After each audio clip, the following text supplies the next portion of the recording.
ఎన్ని కష్టాలైనా మాకు మంచి చేయాలని చెప్పి ఒకసారి మాటిస్తే ఎవరినైనా ఎదుర్కొని మా కోసం నిలిచి మా కోసం పనిచేసినారని చెప్పి చాలామంది నాకు అప్పుడు చెప్పడం జరిగింది, నాకు ఆశీర్వాదం ఇవ్వడం జరిగింది. పార్లమెంట్ పంపించినారు. పార్లమెంట్లో కూడా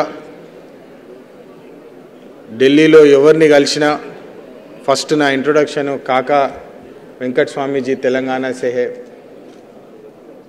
ఇంకా పోతాము మే అని చెప్పి వారికి పరిచయం చేసుకోగానే వారు ఇమ్మీడియట్లీ ఎంత మంచి స్పందన ఇస్తుండే.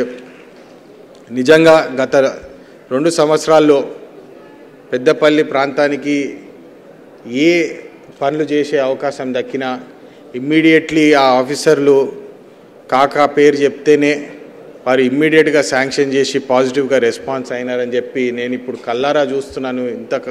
గత 10 సంవత్సరాలు ఏదైతే నాకు ప్రజలు చెప్తుండేనో ఇప్పుడు నేను కల్లారా చూస్తున్నాను. అది నిజంగా నా అదృష్టము.